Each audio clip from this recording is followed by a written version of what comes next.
E ela diz assim, ó, eu gostaria de saber como fazer o desligamento de alma, pois até hoje carrego a decepção de um relacionamento que ficou mal acabado. E eu sinto que isso me prejudica demais no meu casamento. Tem um processo de desligamento. Primeiro, você tem que reconhecer qual foi a importância dessa pessoa na sua vida. Por que ainda você carrega isso? O que os planos, planejamentos que foram feitos, né, os desejos não cumpridos ali, o porquê que isso ainda está em você. Então, precisa fazer ali um processo, um mapeamento. Não é assim chegar e vou desligar. Por quê? Porque tem intenção, tem lugares, tem coisas. Então, a gente não pode deixar nada fora. O que acontece muito é que pessoas falam assim, eu já passei por tanto processo de libertação, já fiz tanta seminário e volta e meia volta. Por quê? Porque você não fez por completo, fez pela metade. Isso que está acontecendo ali com ela, essa sensação, esse sentimento, é um sintoma. E um sintoma, ele tem uma raiz. Então, as pessoas elas estão acostumadas a tratar sintomas, né? Estou lá com uma febrinha, vou lá, tomo um remédio para passar. Estou com dor de cabeça, tomo um remédio para passar. Mas não vai descobrir o porquê que está com isso. Então, uma raiz mais profunda.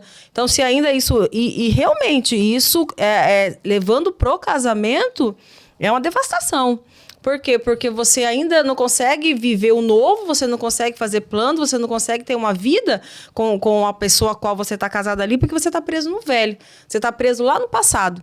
E realmente precisa ser desligado. Só que não é de qualquer maneira que se faça isso. Então eu não posso te falar aqui como você desliga, porque vai que você vai fazer de uma maneira errada e acaba ficando ainda mais preso ou se prejudica mais. Então, por isso que a pastora Débora sempre fala, tem lugares para fazer isso. Procura uma pessoa que você conhece, que trabalha com isso, ou vem para nós aqui para a escola que a gente trata você.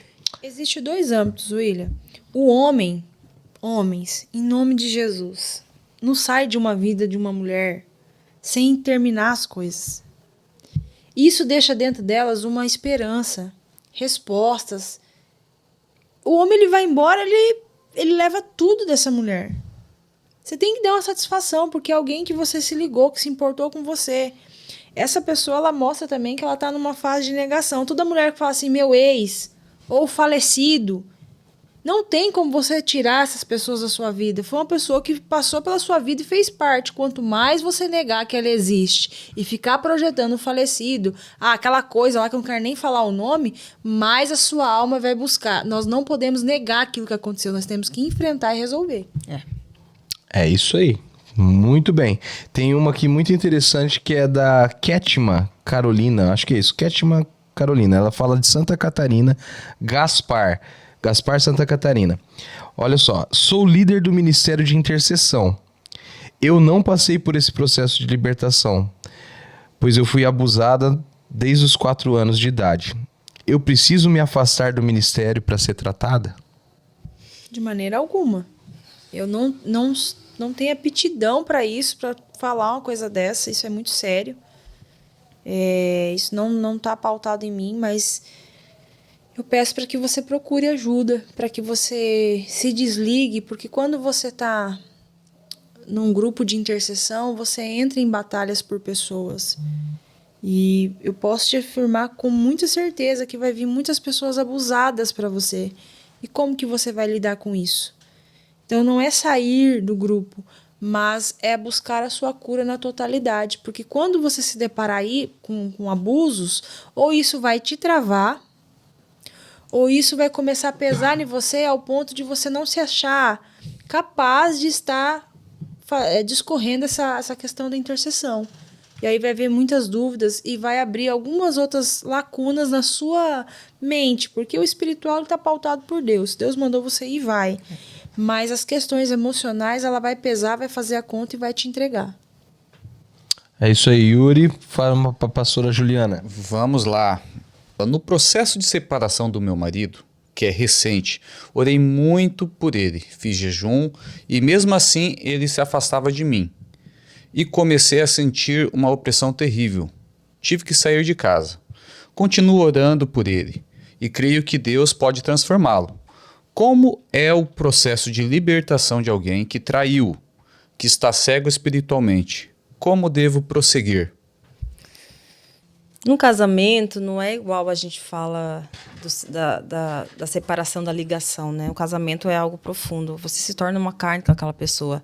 Você tem um selo, tem testemunhas. Não é a mesma coisa que você se relaciona sexualmente com uma pessoa aí qualquer e depois vai se desligar dela. Não. O casamento é um só. Então, você sempre vai estar ligado com aquela pessoa. Então, é claro que você vai sentir aquilo que está acontecendo, porque os dois estão numa ligação. E Deus, ele pode restaurar todas as coisas.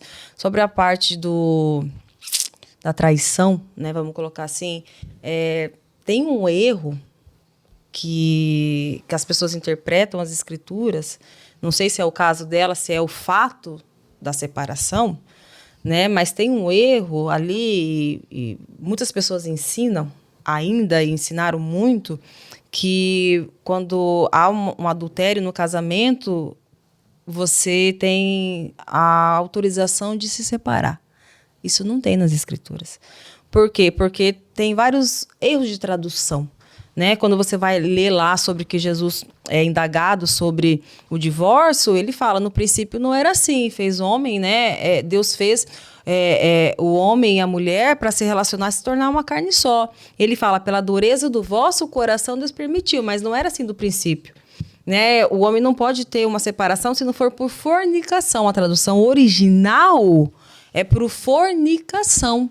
Fornicação é sexo antes do casamento. Né? Adultério é sexo durante o casamento, fora do casamento. Então, tem algumas traduções, até está escrito ali, William, por prostituição.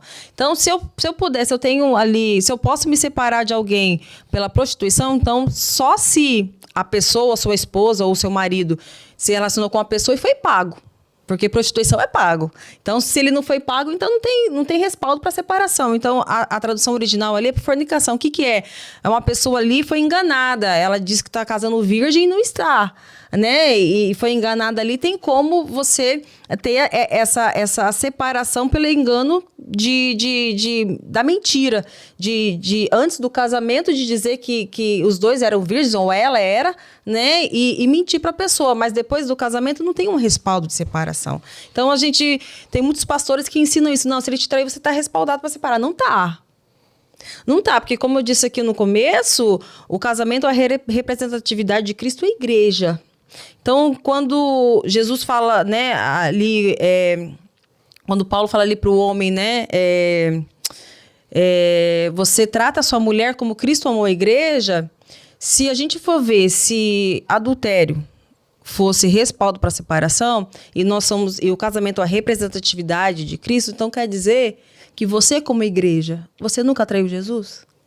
Não estou falando do lugar, estou falando de nós. Nós, como igreja, a gente já traiu Jesus muitas vezes. Então, quer dizer, então, que por isso tem uma separação? Não tem. Por quê? Porque é um amor sacrificial. Mesmo sabendo que você ia fazer isso, é um amor sacrificial. Então, no adultério, não é separação, é perdão. Há um lugar de perdão. É pecado eu me separar? Não. O pecado é você casar de novo. Eu estou falando biblicamente. Biblicamente falando. Você tem um respaldo para separar, sim. Claro que você tem. Por um abuso, né? Uma mulher que está sendo violentada, apanhando dentro de casa, ela não vai ficar num casamento assim. Mas a Bíblia fala que você não pode casar novamente. Isso aí é para outro assunto. Vamos deixar para outro assunto. Só que a questão pro adultério tem o quê? Perdão. A gente tem que... Primeiro, talvez você está sofrendo tanto isso aí porque você não consegue perdoar. E aí você tem que entrar em Cristo para esse perdão. Por quê? Porque o perdão, né? Algumas pessoas falam que perdão é uma escolha. Não, perdão é um mandamento. Se você não perdoar, você não vai ser perdoado. Então, perdão é um mandamento. Então, entre em Cristo no lugar disso, porque se a pessoa ela te trai, fala mais sobre ela do que sobre você. Eu quero também aconselhar ela dentro disso tudo. Você precisa passar pelos desligamentos até mesmo, porque aquilo que foi trazido da amante, isso foi ligado para você. Eu tô aqui olhando pra câmera lá em cima, gente. Me explique aqui, William. Essa é a sua, essa é da pastora. Essa é a sua, essa aqui. Vou levar pra casa, viu? Vocês pegaram o que ele me deu. Mas, enfim, você precisa passar pelo desligamento emocional, porque toda aquela bagagem das amantes ele trouxe pra você.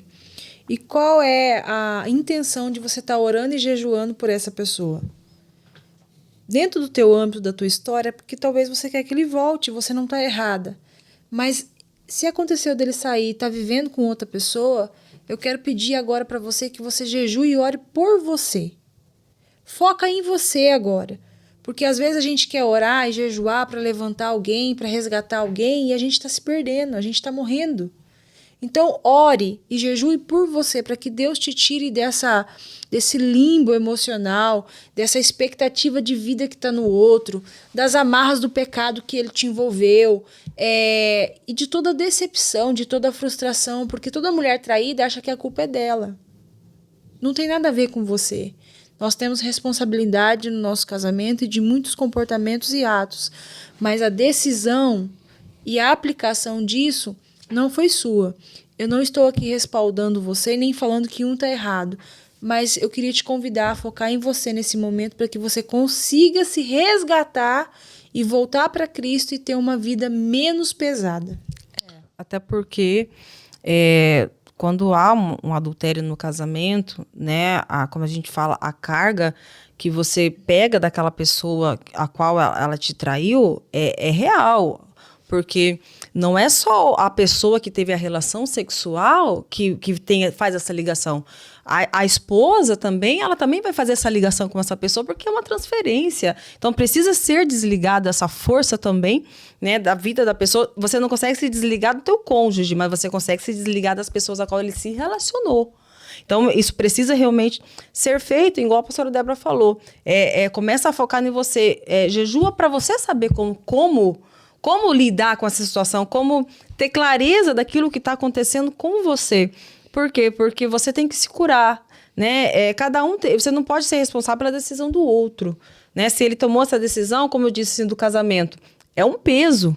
É um peso ali que a pessoa pode até fugir, pode até N coisas, mas é um peso ali, é uma ligadura, não é só física, é espiritual. Então, procura se priorizar, se curar primeiro, para depois você querer orar para outra pessoa, ou querer que a outra pessoa mude, ou querer que ela entenda o erro que ela cometeu. Não, cure-se primeiro. É um tempo de se curar, porque uma traição é uma dor muito forte. Ela se compara quase com a dor do luto, porque uma traição, ela gera uma quebra de confiança. Então, ela machuca muito e precisa ser tratada e curada. Quero desmistificar algo aqui, William, muito sério.